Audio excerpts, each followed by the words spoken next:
this was not a single person's story. Mm. It was a story that included a lot of people. Doesn't every story, but this story specifically, at the very least, is the story of Brooke, her mother, her father, her sister, and her brother.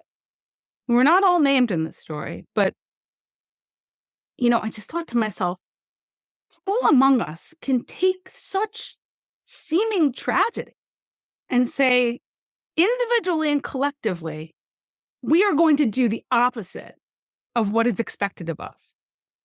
Hey, Nicole, what do you get when a former corporate CEO and a do-gooding executive walk into a recording studio? Well, Aaron, nothing, because the two of us are usually on my couch or Zoom, because wine. You get a podcast created for Gen X women who are bought into the corporate world, but fed up with the BS. I know. It's how to thrive the 9 to 5 or 6 or 7. It's career therapy. It's comedy. It's definitely full-on authenticity. Basically, we give you tangible strategies to rise in your career without compromising everything else. Because work doesn't have to suck. Hey, Nicole. Hey, Aaron. Time for another Buck That. Buck that, baby. Gosh, I love our use of bees.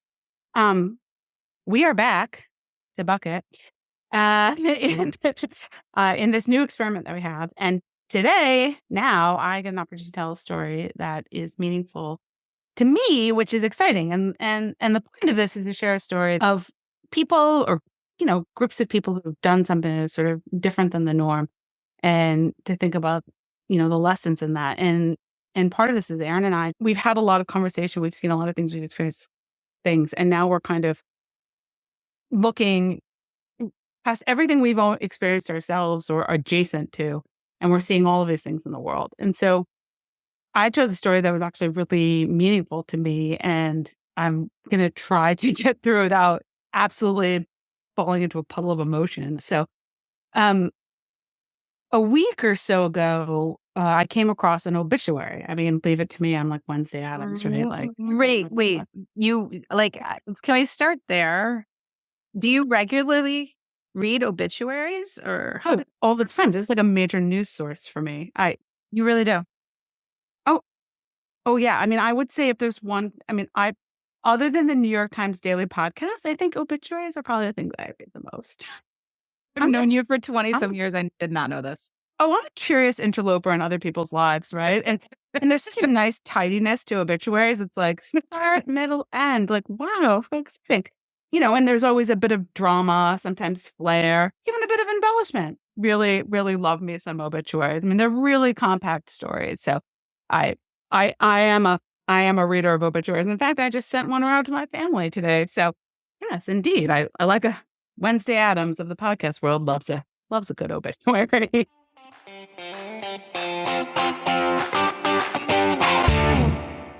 So I came across this almost accidentally in the New York Times. It was an obituary for a person who a lot of people actually probably know or have heard of before, Brooke Ellison. She's a woman who she's known as a disability rights advocate. She's one of the first quadriplegic graduates of Harvard, and she was an author and a professor. And she was an incredibly powerful advocate for other able people. She was 45. And Brooke's story is unbelievable. And the reason why this touched me is because I met Brooke once. She and I overlapped when we were both in college. She was at Harvard, I was at Yale. You can imagine there is some interplay between these two schools outside of the game. So I ran into her one time on campus, an event. I believe she was actually speaking. And I was just, at that age, I think I was like 20 years old. I would say that my first experience was, Jesus Christ, Yale is hard enough. I can't imagine doing this as a quadriplegic, right? I mean, there was some sort of fear or shame or selfish thought there, but her presence stuck with me, right? And over the years, I have somewhat kind of followed her career just a little bit. She just was a really incredible person. So a couple of things that I'll say about Brooke from her obituary is that she was paralyzed in a car accident. She was hit by a car at age 11. She was fully paralyzed, could not even breathe on her own. So she had a breathing machine, a breathing apparatus. She communicated by essentially like sight, maybe tongue sensory, and let's remember that the technology has developed over time, but probably wasn't great. Had no function, no control over any functions at all.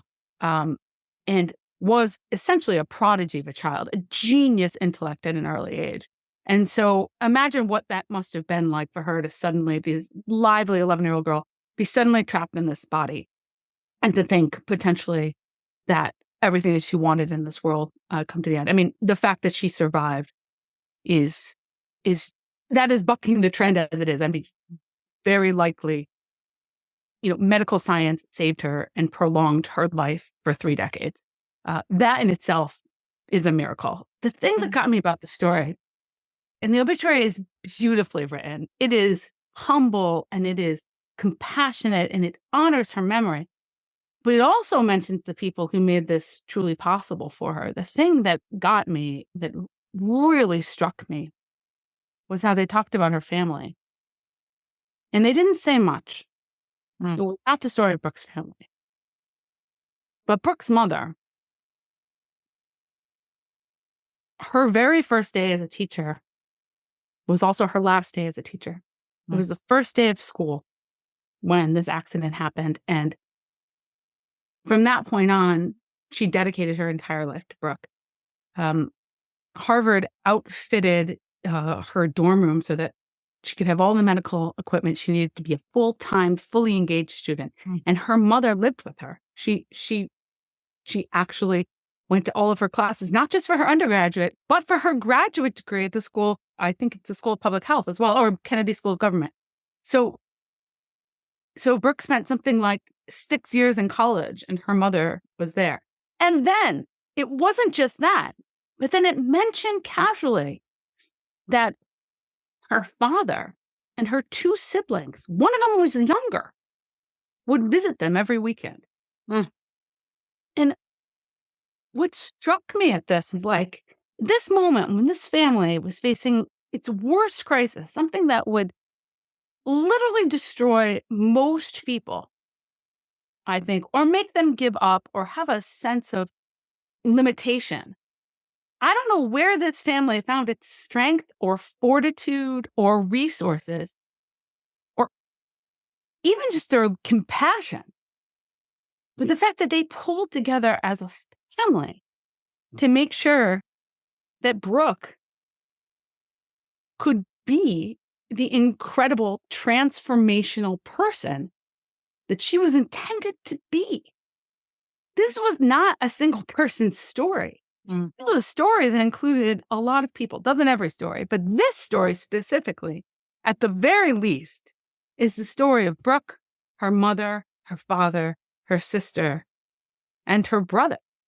We're not all named in this story, but, I just thought to myself, who among us can take such seeming tragedy and say, individually and collectively,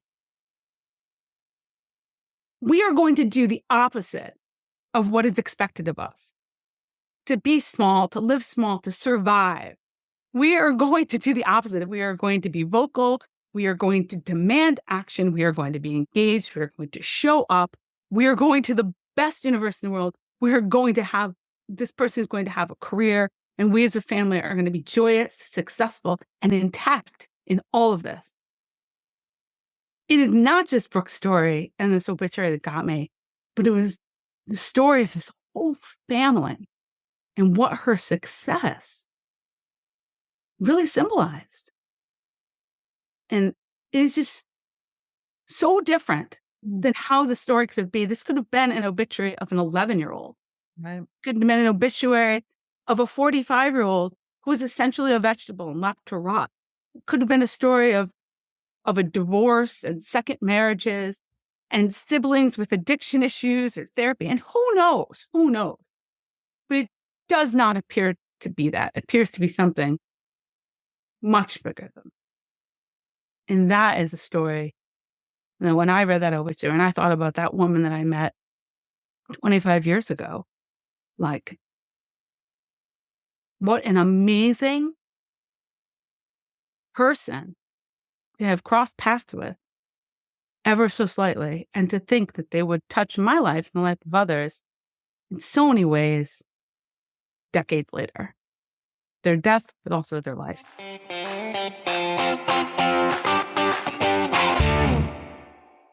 It makes you really think about this concept of bucking the norm and doing things differently. It turns it on its head in the sense that in my head, as a privileged white woman who hasn't been through, massive trauma, that it's a choice. It's a choice, God damn it, get out and do it. Go buck the norm, shake things up. And in Brooke's story and her family's story, it wasn't a choice. They actually had to embrace the fact that they had to do everything completely different than other people, than what they had intended. And I'm sure there were moments of feeling like they were victims and having to give up so much. But in the end, they were hurled an involuntary situation in which they had to buck the norm, and they literally made a masterpiece out of it. And they honored Brooke's mind more than her body. Hmm. They knew that her mind was intact and that it was a powerful one. They knew this child and they knew what she was capable of even at 11. The physical body was not going to be something that limited them or kept them from ensuring that she had the impact on the world that she should have. I mean, I think she wanted to be an astrophysicist, and maybe that didn't happen, but she sure did a lot of other things. I mean, talk about a pivot, right? Like, it wasn't just Brooke's pivot, it was everybody's pivot. And, I think too, when we're also so conscious of like what our bodies can do or can't do, and how we show up physically or not physically. It's just a reminder that like we are just so much more than this like physical casing too. Our body is just a capsule, right? It is just a capsule for our soul and our brain and our emotions. And that's something that I've really started embracing more and more in this story, is like that epitomized to the nth degree, that our bodies, we spend so much time thinking about them and hurting from them and trying to make them better and trying to look like they are just a vessel, they are a capsule. And at the end of the day, that capsule is just there to protect and honor what really is most important, which is, the impact, the intellect, the communication, the friendships, and the soul. And I thought a lot about diversity and inclusion too, right? This is something that is on everybody's mind. What does diversity and inclusion really mean? And I know we're focused on a lot of things that are in our face, and that are things that I don't want to say that they're easy to advocate for, but people really have a voice to advocate for. Sexual preference, gender identity, race, religion, political party, socioeconomic stance. Brooke didn't even have a voice, and look what she did. And I imagine it wasn't easy for her to engage in conversation sometimes, or in debate, particularly the pace at which things happen now. It reminded me too, and maybe I'm putting my own thoughts on this because obviously there's only so much information you can get from an obituary, but I thought maybe the people around her in some ways also had to slow down. Like maybe they had to slow down to make sure that this genius, this person, this beautiful human with so much experience and knowledge, suffering and tragedy and triumph, and her support base, like maybe they had to slow down a little bit to make sure that that person was truly heard and included. I'm sure. And I wonder what that was like. I would love to know more about that. Like, what was that inclusion really like for her? Yes, she was a disability rights advocate. She was on that stage where she was meant to be, but she was doing a lot of other things too. And I just wonder what that inclusivity space felt like for her. And if that is something, that we can continue to think about, the people who maybe don't have a voice. They're not the loudest people in the room, or they don't feel like they can say something, or they're not sure how to say it or where to say it. How do we think about extreme inclusivity? Because, think about this. If Brooke had just stayed home for the next 30 years of her life, we all would have missed out. Yeah, I think slowing down is probably one of the a tenet that nobody talks about that is important to inclusivity. Slowing the fuck down, slowing down to hear the voices, to see the things.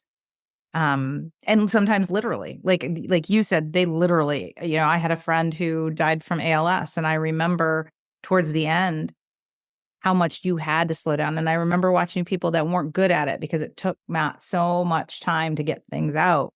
And there were times where people were used to going at the same pace. And so, they sort of would leave his sentences unfinished, right, as he tried to get them out.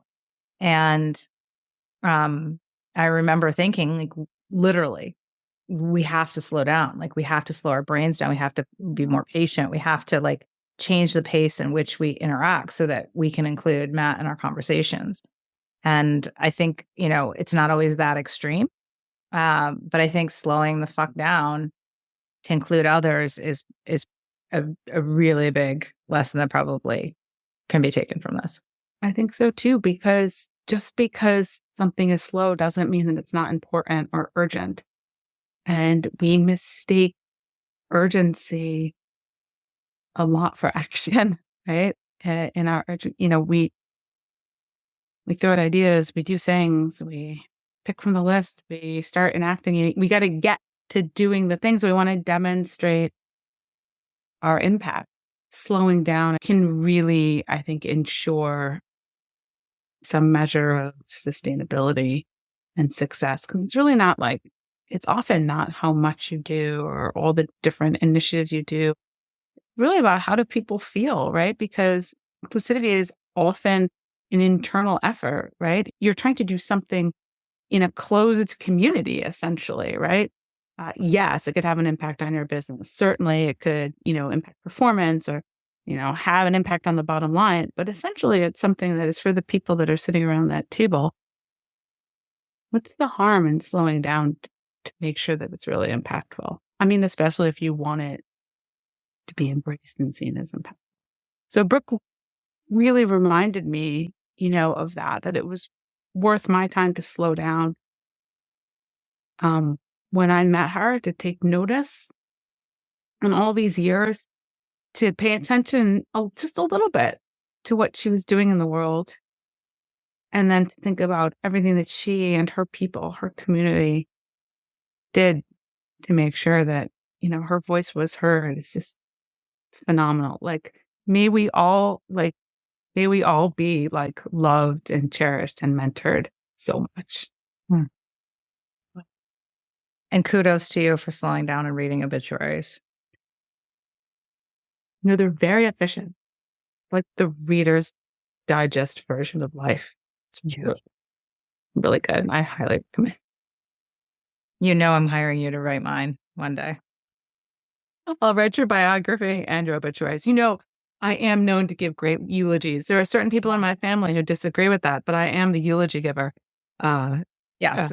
If you survive me, please go back to this recording as legal proof that I have selected you to write the obituary. Obituary writer. I give at least one version of the eulogies. Yes. Yes. See, this is just research, okay? It's just all this is just a little bit of research for the rest of my life. I mean, what is storytelling if not an obituary? So now we've all learned something about me too. I will try to find different inspiration for my next story about that. I love it. All right. Well, thanks for sharing the story. I love it. Thank you. Go out and buck everything, everybody.